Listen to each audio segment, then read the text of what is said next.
Yeah.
Meeting of July 27th to order. Please call the roll. Miss Diane Arnold.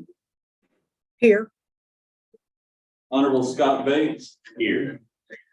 Honorable John Black. Honorable Bernard Bowling. Here. Honorable Byron Chapman. Honorable Jack Kaufman. Here. Honorable Troy Effington. Here. Mr. Chris John Streets for the Honorable Jeff Gahan. Honorable Nicole George for the Honorable Craig Greenberg. Mr. Keith Griffey. Mr. Albert Tubby Purcell for the Honorable Treva Hodges. Here. Honorable Maria Johnson. Honorable Dan Eisen. Here. Mr. Andy Kraus for the Honorable Mike Moore. Honorable John Ogburn. Here. Honorable Carol Pike. Here. Mr. Kevin Beatty. Here. Honorable John Schellenberger. Here. Honorable Jerry Summers. Here. Honorable Jim Travis. Honorable Scott Travis. And the Honorable Kevin Nuss for the Honorable David Vogt. Here. We do have a quorum and can conduct. I do want to take a minute just to recognize the Honorable John Schellenberger. He is our new board member representing Floyd County. He was hoping to be here today, but with the unfortunate closure of Sherman Minton, he is joining us this month by Zoom. But welcome, and we're looking forward to serving with you. Likewise, thank you. Yes, and to go around the room to welcome some other guests we have from Rand Paul, Senator Rand Paul's office, Whitney Meadows. Whitney, thank you for being here today. The Josie Hammond with Senator Mitch McConnell's office. Thank you for being here. And with the governor's office, we have Joe Williams. Wonderful. Michael. We got a spot. Well, welcome to everybody. I know it's a hot, tough day in the Commonwealth. It's a beautiful day in Shelby County. We're glad to be here and thank everybody for showing up.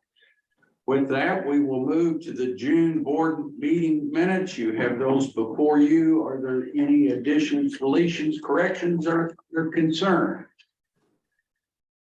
Seeing none, I'll entertain a motion to approve as submitted. Do I have a motion? You have a motion and a second. Thank you. All in favor? Aye. Opposed? Thank you. Our next guest speaker is Michael Britton of Kentuckiana Works. Michael is one of the men who helps us in Shelby County. And Michael, we welcome you and please present.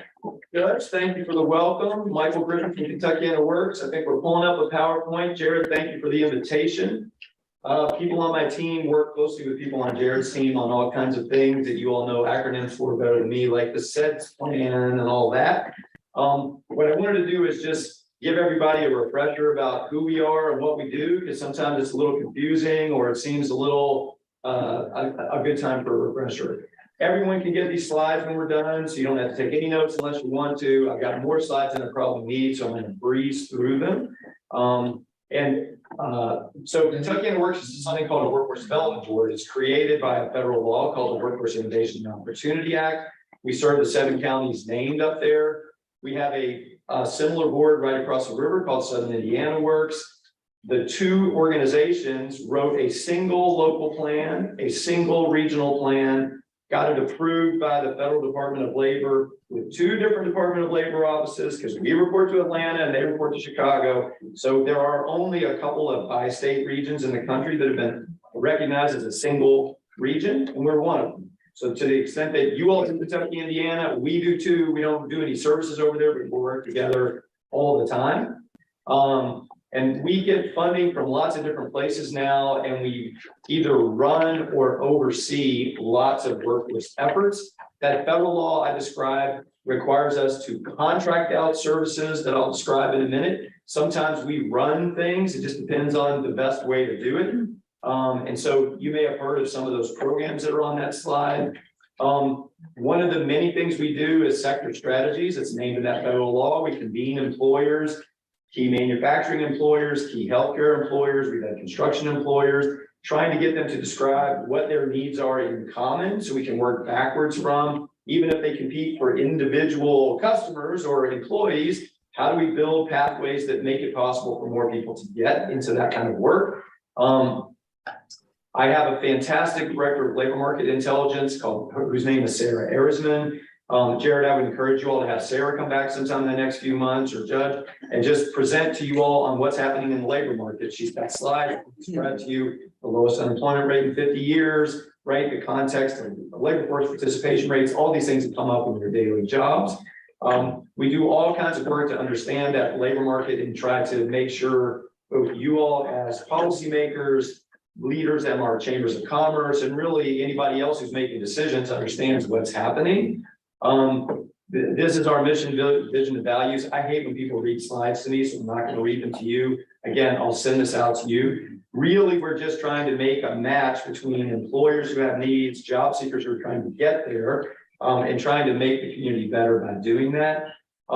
This is our funding picture. If I were making this presentation 15 years ago, there would be 2 chunks or 3 chunks, because that light purple at the bottom is the Department of Labor core funding stream we get. It now makes up less than 1/3 of our overall funding. For the first time ever I've been lucky enough to do this job for 20 years, believe it or not. I elected into it in 2002. We are getting more money from Louisville Metro government than from that core federal funding stream. That's both a good thing and a bad thing, in my view. It's good that the city is stepping up to fund some things it sees as very important. It's bad in that the federal funding stream continues to decline. So in typical fashion, the number of things they're asking us to do doesn't go down. The number of rules and regulation doesn't go down, but the amount of money goes down. It makes it a challenge to try to make a difference with that funding. We're doing what we can, and I'll tell you about that.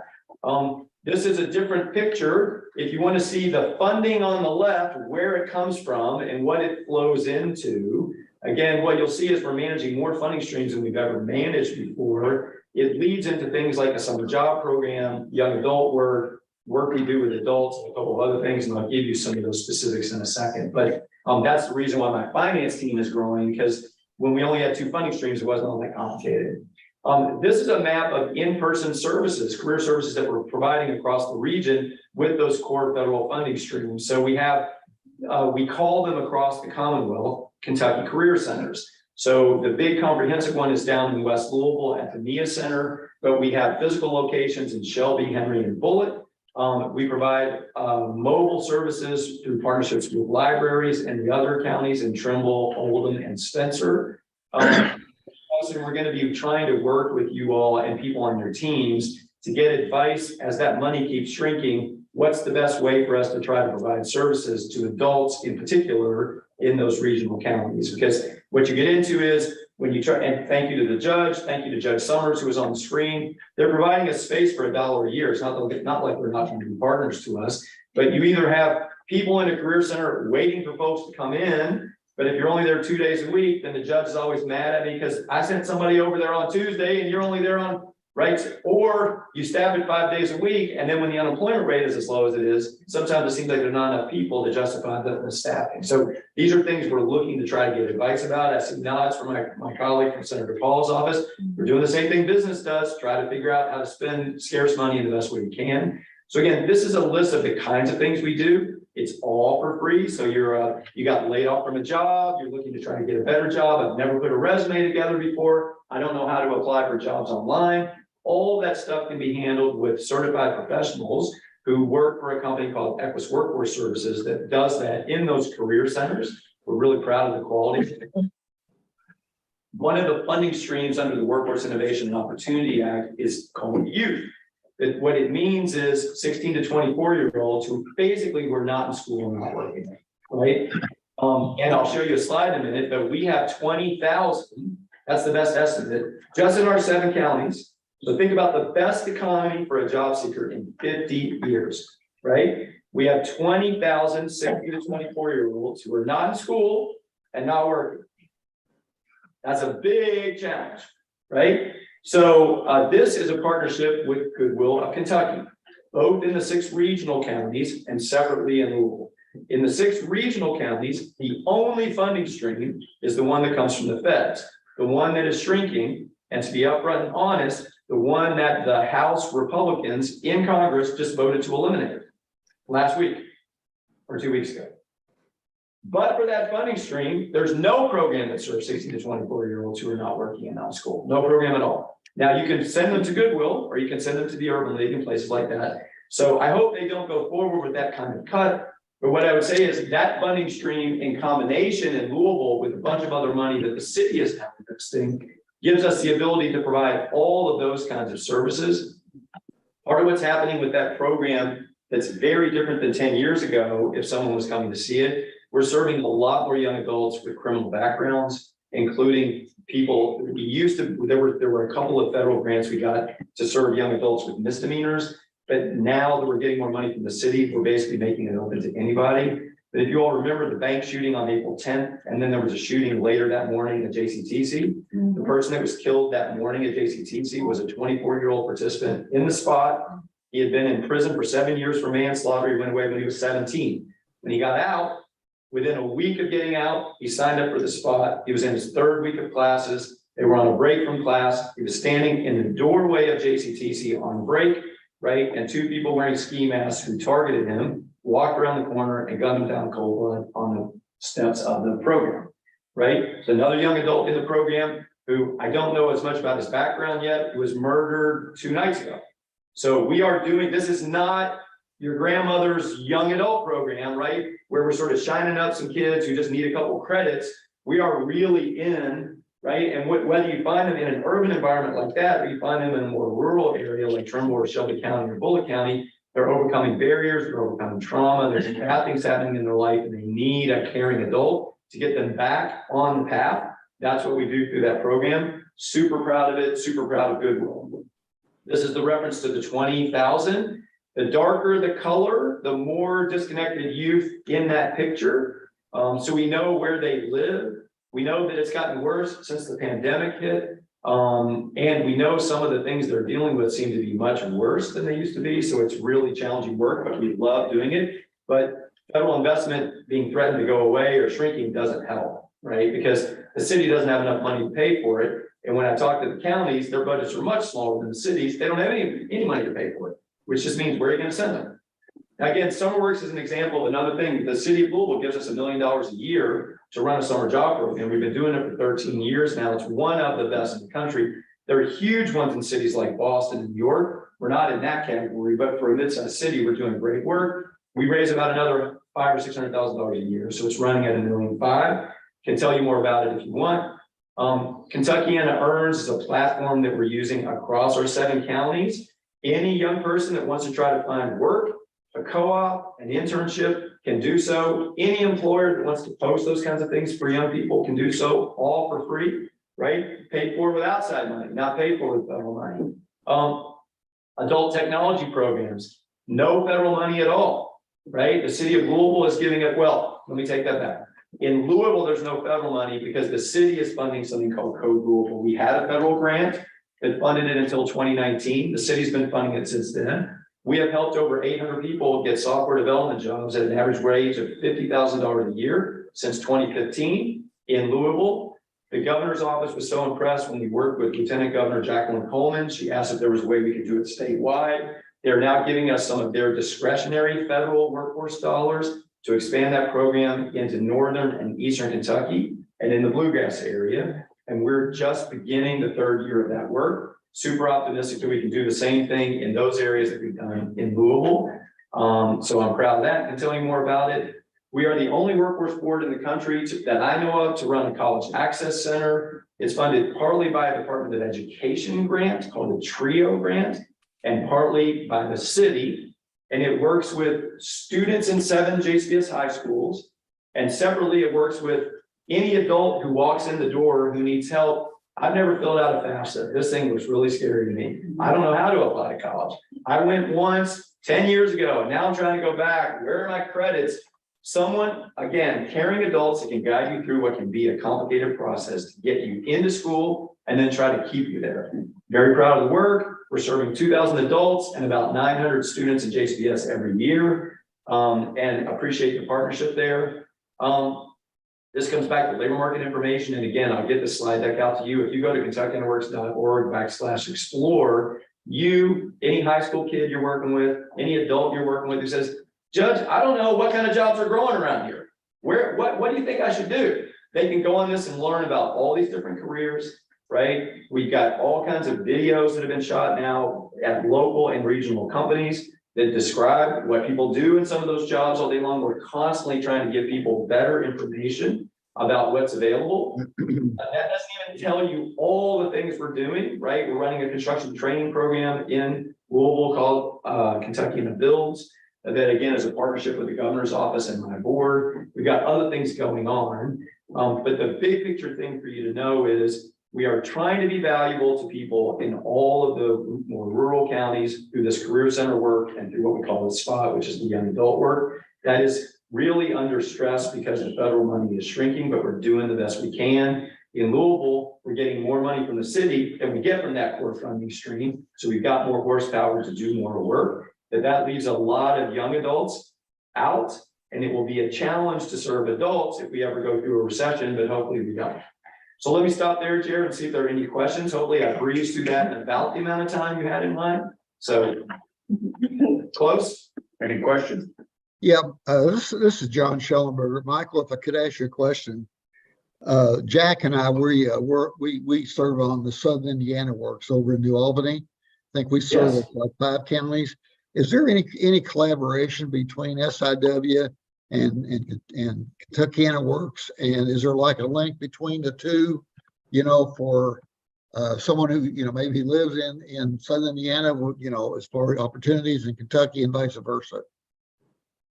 So thank you for the question, Judge. And the big picture answer is a definitive yes. Tony Watterson and I meet monthly. Good.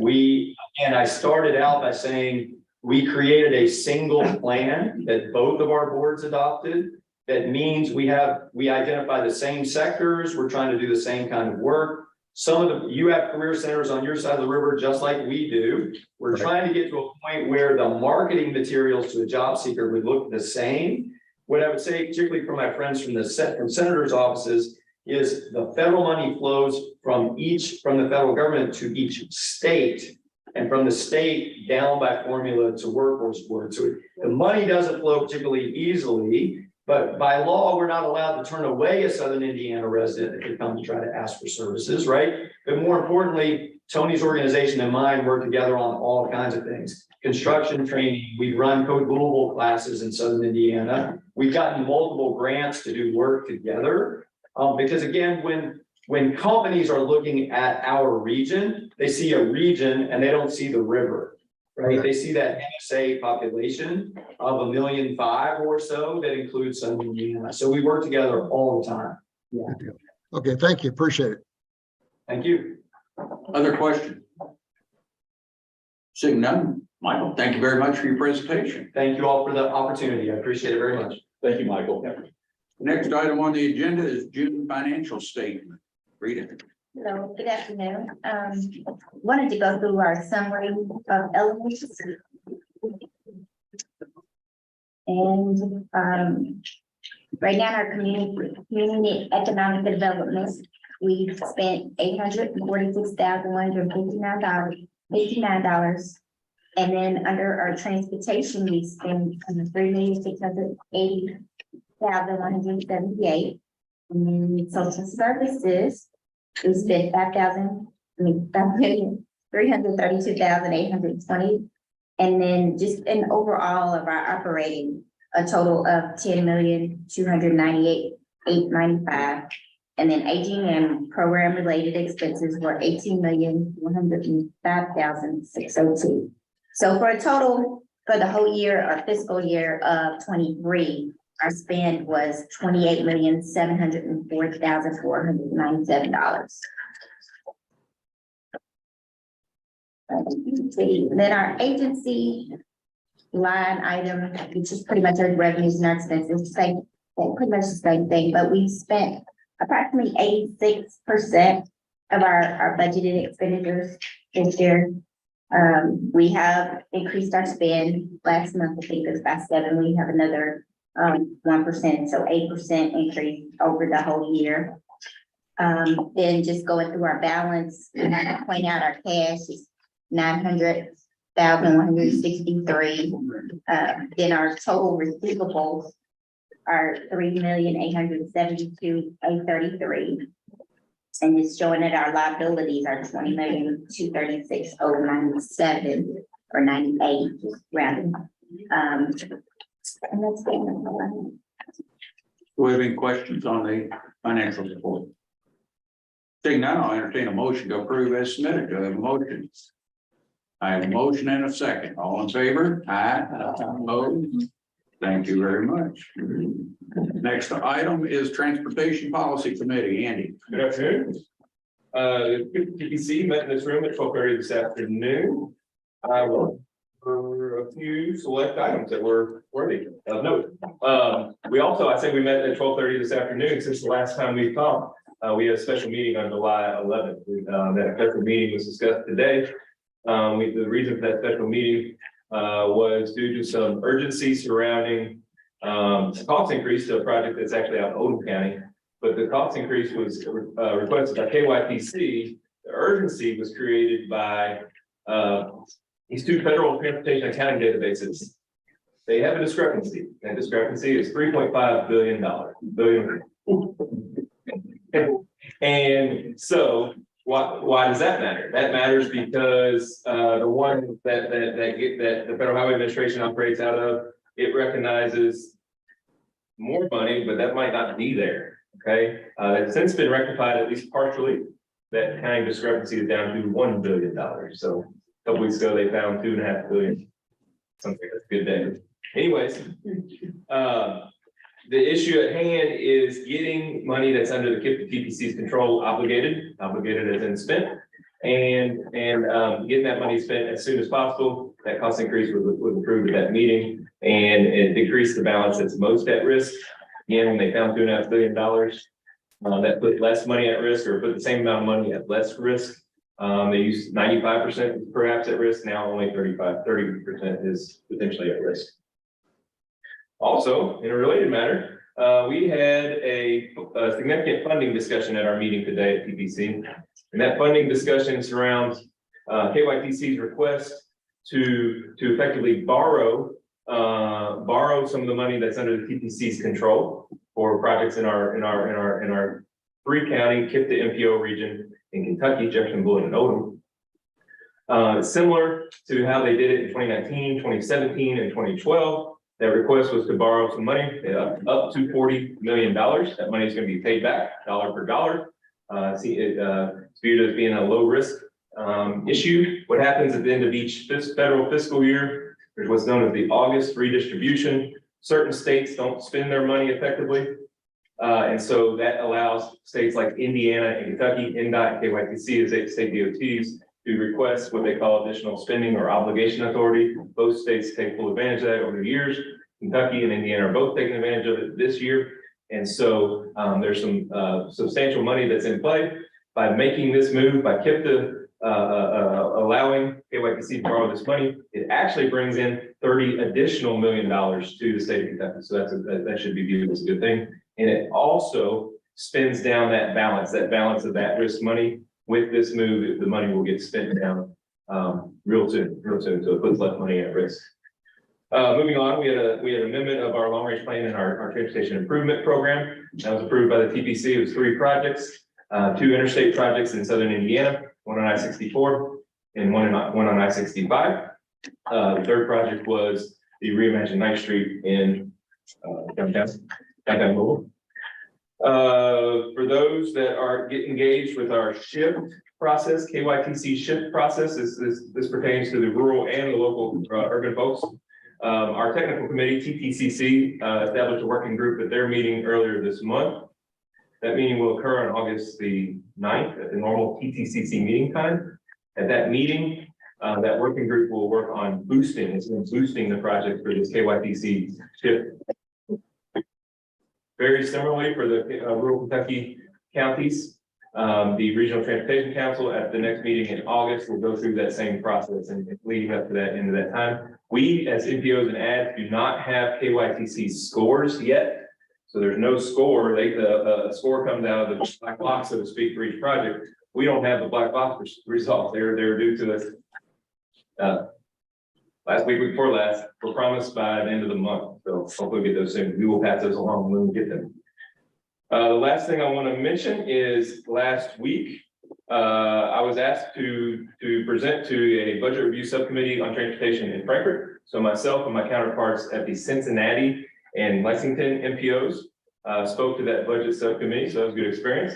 We talked to them a lot about what MPOs do and in particular what the large MPOs in Kentucky are here for. And so they had a keen interest, I think, on the shift process and among other things. So that was last Wednesday afternoon. I had an opportunity to do that. So it said the TPC spread the good word about MPOs. So that's what we did. That concludes my report.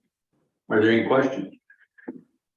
This will require action. Is there a motion to approve? Motion, is there a second? Have a second. All in favor? Aye. Opposed? Thank you, Andy. We will move to the SS4A contractor. Hey, sir, this is going to be found on agenda item 8, also on page 37 of your packet. So as I have spoken to this board a few times about the Safe Streets and Roads for All Regional Action Planning Grant, we're almost there. I promise you that we're there. The selection committee was made up of KIPDA staff, of KYTC, of Louisville Metro, and of Jeffersonville staff. The selection committee, we scored and reviewed the 4 proposals that we received by the late June deadline, it was June 26th. The highest scoring firm, and it was near unanimous consideration, was for the firm known as HDR. And their partnership with Palmer Engineering and another firm called Taylor Sitford and Williams. So Palmer and HDR, they worked together on the not too long ago, 2019 Louisville Vision Zero Louisville Safety Plan. Okay, and so this one was going to be designed just, not just like that, but in similar ways. So we got some really experienced folks that have applied to do this work, and with I'm seeking the board's approval today to go ahead and enter into those negotiations with HDR for that plan, that action plan. Are there any questions or anything? Seeing none, this will require a action. Is there a motion to approve? Have a motion. Is there a second? Have a second. All in favor? Aye. Opposed? Thank you. Next item is KYTC Road Centerline Contract, Andy. All right, page 38, agenda item 9. Each year, KIPDA ad, just like the other ads across the Commonwealth, receive a medium-sized amount of funding, perhaps small, but some funding to do what's known as road centerline. It's primarily a GIS exercise that folks at the KIPDA ad, our GIS department, and other ads across the state provide some level of maintenance, of creation. And when there's new county roads, city streets built in your communities, those center lines need to be mapped, the attributes need to be included for all sorts of reasons, all sorts of data reasons, funding reasons even too, to get the center line mileage correct. And so the request today is to approve the FY 24 version of this contract. It is indeed in the same amount as the last several years, at least, if not going back many years. So, and that's to do the center line maintenance on the all the Kentucky KIPDA counties outside of Jefferson. So those 6 counties. And this is city, county, and state, or just city? It should be all roads within all those 6 counties. Yes. Very good. Are there any questions? This will require action. Do I have a motion to approve? I have a motion. Is there a second? I have a second. All in favor? Aye. Opposed? Thank you. If we continue the Dandy and Andy show, FY 2024. Well, take it one. At least on page 39 of your packet is, I'm seeking today board ratification for our annual MPO contract, gift MPO contract with Indiana Department of Transportation. You've probably seen me up here over the last month and probably next month too on a couple of the KYTC versions of these contracts. NDOT likes to group their contracts with the MPOs into one, so that's cool. They have for a long time. So what does that mean? What do we get? What 4 things do we have in here? We get our PL money. You hear me talking about the PL money, metropolitan planning money. That's the money for transportation planning activities in the urban areas. That's the money that keeps our lights on, pays our salaries, etc. That amount is $161 federal. Yep, that's what bringing in. 5303 comes from the Federal Transit Administration. PL comes from Federal Highways. 5303 comes from Federal Transit. It's a smaller amount, but that's still a slight increase, if I'm not mistaken, over last year of around 73,000. And so we get both of those in Kentucky, but in Indiana, we get a couple, we get the CMAQ award. So this is an interesting one. This goes to fund CMAQ, Congestion Mitigation and Air Quality, is what the acronym stands for. That money actually comes via NDOT, federal money via NDOT, to fund the Louisville Metro Air Pollution Control District's AIR program, Kentucky Anna Air Education Program. And so that money passes through KIPDA, $200,000 a year, and that's included in the same NDOT contract, as is $127,000 of federal dollars that go toward our regional rideshare program. We get about $1 million in Kentucky and about $127,000 in Indiana. So that those PL 5303 federal dollars are matched through the local dues paid by your office communities. The CMAQ grant is paid for by Louisville Metro Air Pollution Control District in an in-kind match through various ways. And then the STBG dollars, those are matched through the fares that riders in our van pool program pay to utilize that service. So that concludes that report. And this report will require action. Is there any questions prior? Do you have a question or motion? Have a motion, sir. Is there a second? Have a second. All in favor? Aye. Oh, thank you. Thank you. Next item, Regional Planning Council, Ryan. Thank you, Jim. I'll just have a quick update for everybody today on the Regional Planning Council. So we convened in this room on July 11th at 11 a.m. and via Zoom. For KIPDA's part, we gave updates on some of our planning. Big kind of recently is the Community Energy Resilience Project. So it's a fairly long-term planning project that involves identifying critical facilities and energy lifelines in our counties and trying to make them more energy resilient. So you'll probably hear me talk about this a lot over the next couple months or so while we're planning it out. But we're going to be collecting survey data from everybody and ultimately trying to use hazard mitigation funding and BRIC funding, building resilience infrastructure and community funding to get some of the projects identified through this project completed. We also heard updates from our other council representatives related to planning efforts. And then we were joined by Philip DeGarmo, Pamela McDill, and Carrie Jaffe from the Kentucky U.S. Fish and Wildlife Service.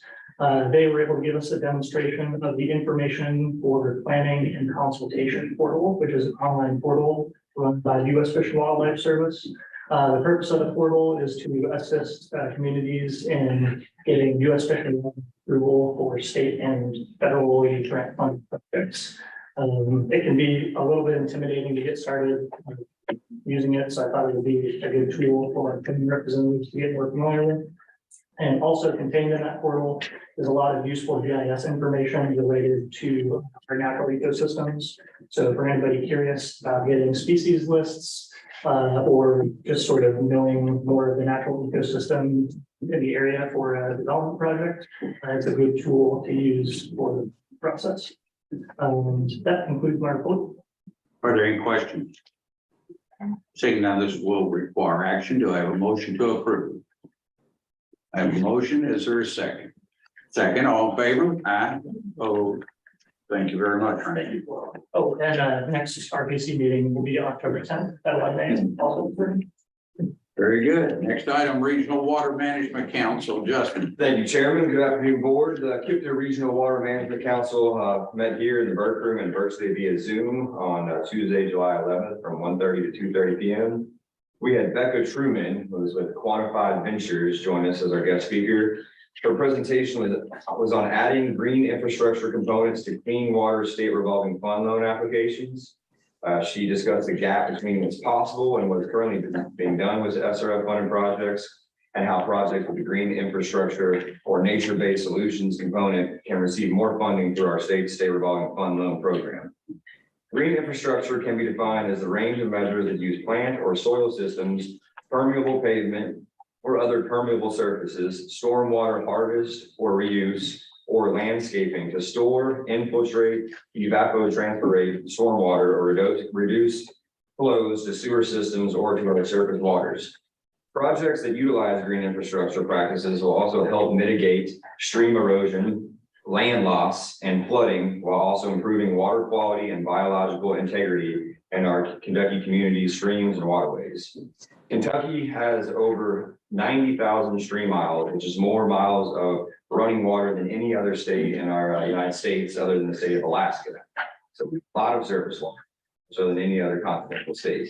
However, Ms. Truman reported that 79% of our Commonwealth streams that have recently been monitored by the Kentucky Division of Water have been deemed not suitable for recreation, or they're not meeting standards for healthy waterways. So in order to improve stream, waterway, and river water quality, green infrastructure practices should be utilized whenever possible, and the Clean Water State Revolving Fund Loan can help make this a reality for our communities. KIPDA has already assisted the city of Shepherdsville with a huge GPS project that we conducted. It took about 14-15 months to conduct. And this model really was used as a great analysis for them to be able to really see where their water was actually flowing during heavy rain events or flooding events. It gave them the possibility to get more bang for their buck from a grant or a loan, to be able to utilize that money to the best put into the stormwater practices and be able to use green infrastructure. That also was able to have us work with them on a project called the Shepherdsville Blue Lick Road Drainage and Sanitary Sewer Improvement Project that I helped them create a project profile for. And we have since applied for state revolving fund loan for that project. We will be notified if we get funding through the Kentucky Infrastructure Authority State Revolving Fund Loan Program when the intended use plan comes out here. It should be out any day now. I think it's supposed to be released in the next week or so. And so we have applied for SRF funding for that project. And we hope to use that project as a template for helping other communities around our KIPDA region to apply for state revolving fund loan for other programs. And to help their communities with stormwater runoff and stream quality. The project will establish and restore riparian buffers, floodplains, and wetlands. State revolving fund loans and with green infrastructure components are really there to help utilize and enhance wetland areas where development is occurring where it really shouldn't be, so we can not have as many issues with flooding events, mold, mildew, other kind of backups. I'm going to be assisting several of our KIPDA region's water and wastewater and stormwater systems with applying for SRF funding this call for projects. The call for projects goes from September until December. So if any of you all have any stormwater issues, concerns, or needs within your all's respective communities, please get with me, because I would love to work with your all systems directors and engineers to be able to come up with a stormwater project with the green infrastructure component. There is a tab that in the project profile in our water resource information system portal that is geared to get you points for green infrastructure and nature-based solutions. So if you have a great infrastructure project or a stormwater or wastewater project already, and you don't really see how a green infrastructure component could be applied to that, please work with me and I'll be able to help you, assist you with that, and to be able to get you all those points and get green infrastructure included as a component. The council also approved 2 new water projects and 1 new wastewater project in our meeting on the 11th. You can find those 3 projects on pages 40 and 41 in your agenda packet. The Trimble County Water District's asbestos, copper, and lead pipe replacement project was approved, as well as the North Shelby Water Company's Flat Creek Road Water System Extension Project, which is in Henry County. Milton Wastewater's wastewater collection system improvement was also approved, and that is a huge project that KIPDA is assisting Milton with. This project is needed to help Milton wastewater address infrastructure issues, primarily I&I, infiltration and inflow. And this is going to be able to help them make a better informed decision on their future wastewater treatment plant, where the location of that should be, and hopefully be able to decrease the total estimated cost significantly by locating and improving upon problematic areas in their current collection system. We've then heard county updates and priorities for all of our regions, water, wastewater, utilities for fiscal year 2024. And our next KIPDA Regional Water Management Council meeting is scheduled for Tuesday, October 10th at 1:30 p.m. here in the Burke Room, and also virtually via Zoom online video conferencing. This concludes my report. Thank you, Chairman. Does cleaning out creek beds fall under this? For sure, yeah. I mean, anywhere where you have non-point pollution sources, where you don't really know exactly where the pollution is coming from, you can work with cleaning that out, repairing buffers, planning. You can have reforestation.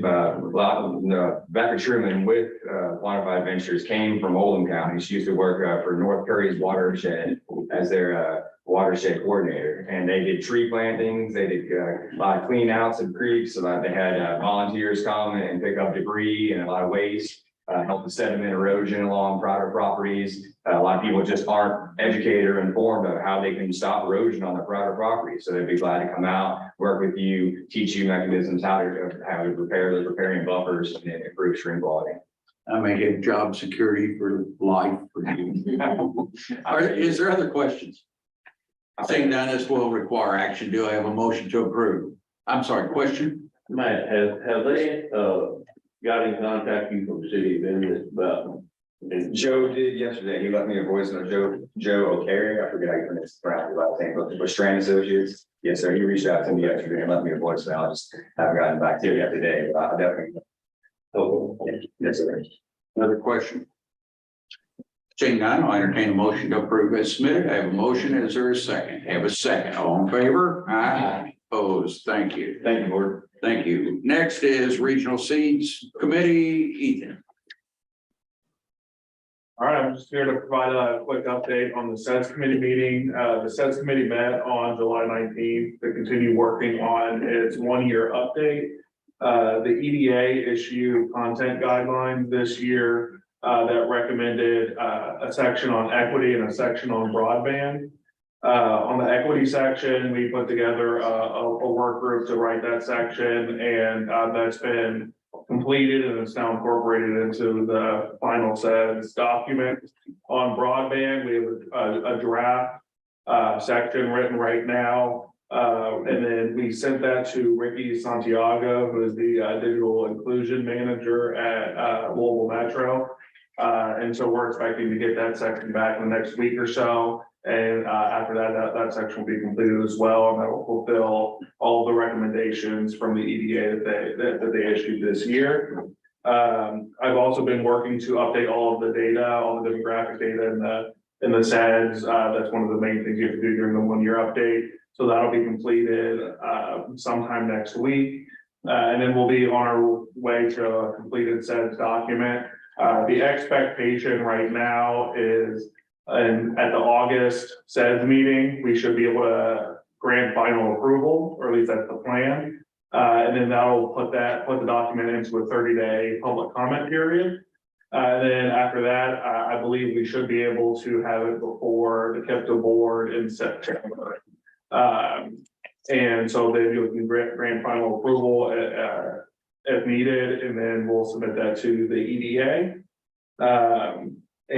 So we're only foreseeing one more SADS committee meeting. Everybody's welcome to join and participate. And that next meeting is August 23rd. So that's all I got, and no action required, even though it says it on the agenda. No action. Any questions? No, thank you. Next item, PAS projects, Jim.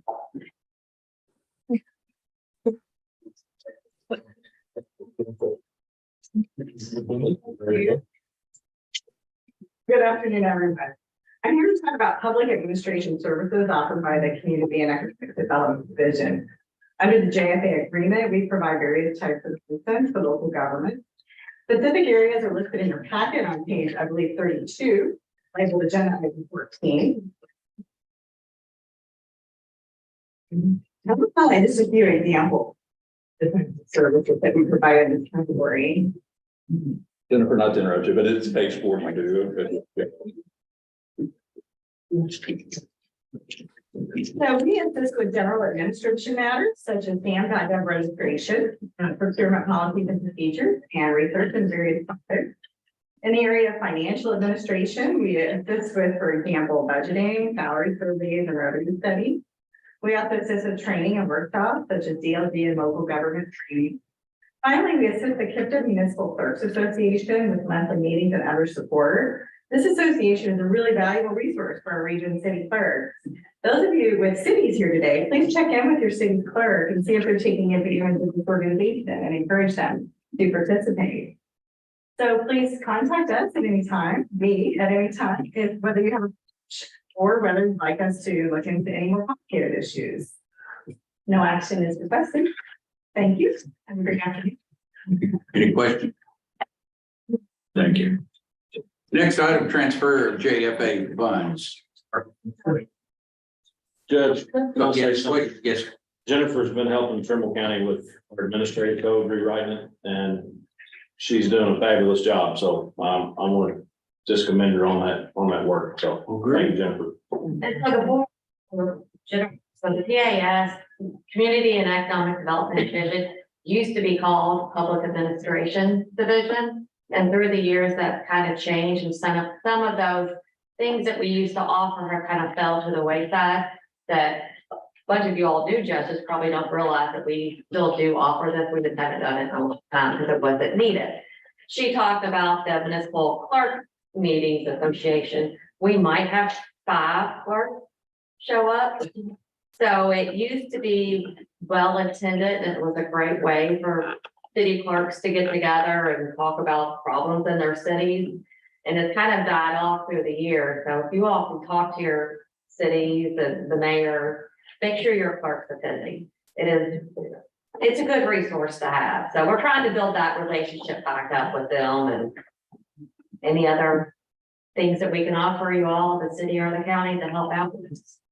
Also, just kind of to Felicia's point, in addition to the need not being there, funding was also obstacle because we had received some significant reductions. But when you hear us talk about JFA funding, us being fully funded with JFA is how we support Jennifer's position, are able to do these services. So when you hear us with JFA, especially in times of need, that's kind of what the dollars go to, is this support for our counties and cities.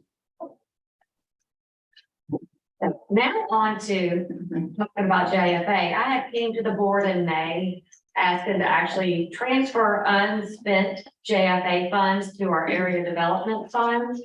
And I need the record to show that the amount that we are going to transfer not to exceed $70,000. Before it was just 70,000. So I want the record to show that we are asking to transfer the remaining fiscal year 23 JFA state funds to the area development fund. The amount is not to exceed $70,000 that was unspent in fiscal year 23. This area development fund, like I told you all in May, will go to a pool of money that will be spent for capital projects for the county. So that will be divided between each county, and we'll ask for applications once we receive that money from the state. So action is requested to transfer those funds not to exceed $70,000. Any question? Do I have a motion to approve? I have a motion. Is there a second? I have a second. All in favor? Aye. Oh, I'm sorry. What, was it a question? That's okay, second. Very good. All in favor? Aye. Opposed? Thank you. Thank you all very much. Next item is senior nutrition program. I know there's several judges in here. We worked on community action the other day talking about this, so we look very forward to your report, ma'am. Thank you. My name is Ricky Hurst. I am the new senior nutrition coordinator. I've been here since December, at the very end of December. Just to introduce myself a little bit, I've been in senior nutrition practically my whole career. I originally was in the food service industry with senior nutrition at long-term care centers for communities. And recently, I've been in contract senior nutrition, and also so coming here kind of melded both love languages together. And so I'm doing both things here. So just a little update for senior nutrition. At the beginning of fiscal year 2023, we brought in-house the eligibility for C2 services, which is your home delivered meal services. So in-house here, we are verifying the eligibility. We have 3 nutrition assessors and myself. So every day they are making calls or visiting clients to make sure that they are eligible for our services. To be eligible for that, you have to be a homebound resident, or you do not have someone in your household that can prepare meals or get you to a congregate site. What a congregate site is, just in case you don't know, is the feeding sites that are in your community that are open to the public for individuals that are 60 years or older. And they do the eligibility in-house at the actual site. So we've split it up it was split up in fiscal year 2023. And we've seen increase in home delivered meal services since we have been doing eligibility services. I think we are, all the numbers, it was roughly around 15% increase from fiscal year 22 to 23. So we are seeing more clients being able to get meals. We're seeing more clients being able to come to the congregate sites. They have increased since 22 as well. So we're hoping to grow the program enough that, you know, we're able to help a lot more eligible in the community. That's any questions? Ricky, we're told that there is a long delay for once you make application to get through the application process. Do you have a rough time limit of what we're looking at, or is there a backlog, or what's causing this? So once we get referrals into us, which come from anywhere in the community, can come from your individual at home, it can come from a case manager or wherever. We generally get those referrals either via phone call, or we have a online referral portal on our website and also on our provider's website. Louisville Metro Senior Nutrition, we get majority of our referrals from their website. And what happens is once they come here, and my team assesses them and assesses their eligibility, which we are, you know, once they come in here and assess the eligibility, once we determine they're eligible, we send it back out to the provider. So that is your Louisville Metro Senior Nutrition, multi-purpose community action agency in Tri-County. And they are responsible for getting the meals to the individual. So it could be a twofold process where we have to assess according to state regulations. We have to assess by demand or by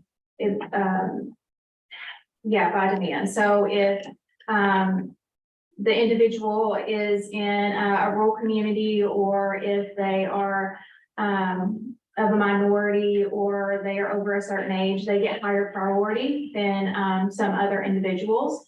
So it's kind of a priority list, and where you fall on that priority list is when you'll be contacted.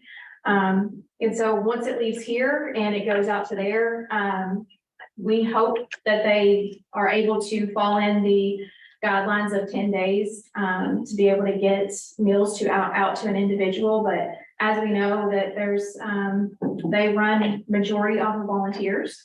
And by majority, I mean like 99% of their individuals are volunteer based. So they have to be able to put those people on a route, be able to deliver the meals to them. So it could take them longer to be able to get meals to the individual. Ricky, what's the time frame for when a referral comes to us and we begin the assessment for when it goes out to our provider? So generally it's within, well, we keep it within 30 days. Again, we are within like weeks. So if I get a referral for Susie, within 3 weeks, we are touching, we are calling her, going out to visit her and giving that referral to the provider. Is there anything we can do to reduce it when you're hungry for 3 weeks? That's. I agree. Yeah. I agree, but however, our service isn't a emergency service. So we are here as a supplemental service. When individuals call us and say that they are in immediate need, we are able to direct them to places where they can get immediate service, whether it's daycare care or a food pantry or a local area ministry that is able to help them or assist them with services. So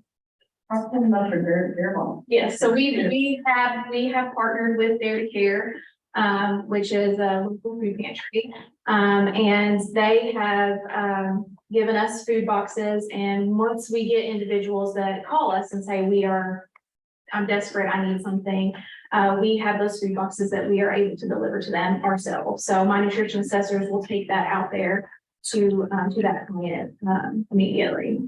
Could you also just speak a little bit on the assessment process? Because it's not just a very quick process. We just want to understand how that works as well. Right, so the assessment process is it's a 4-section assessment process. We have to verify age, verify eligibility, but they also have to verify that the person is unable to take care of themselves, or they are unable to do their daily activities without assistance. So once each individual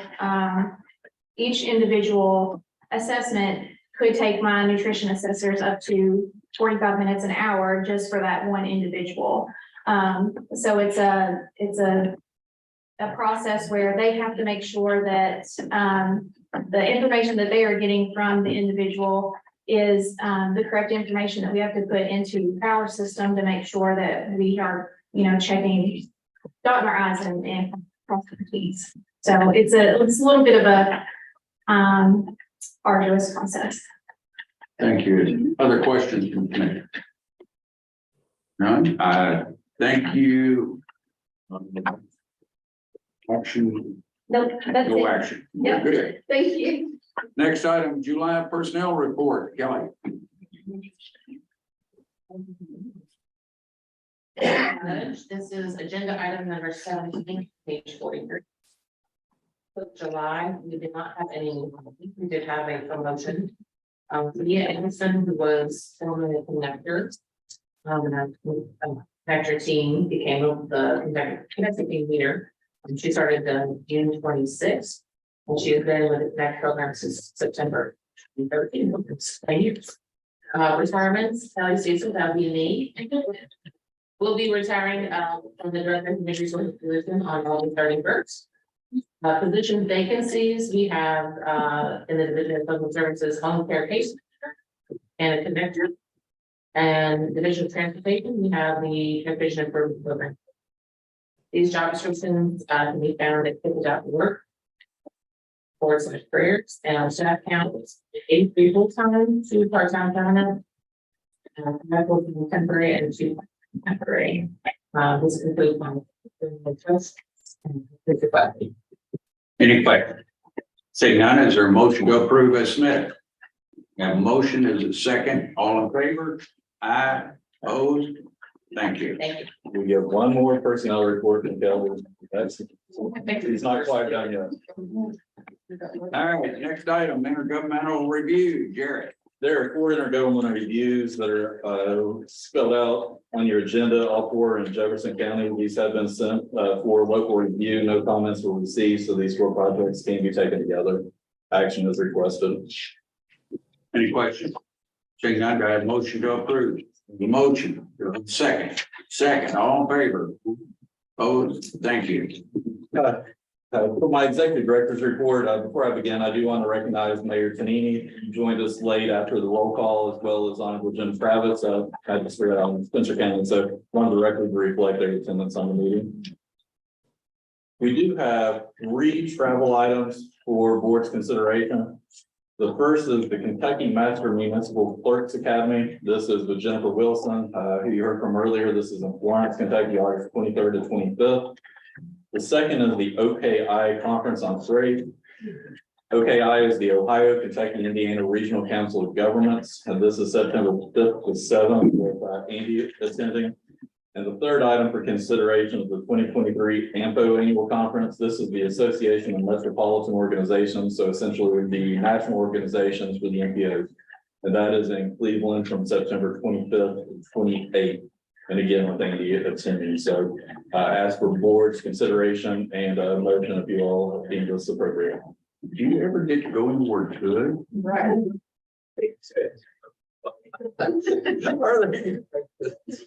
Saying no, no motion to approve this, no motion to have a second, all in favor, aye, opposed.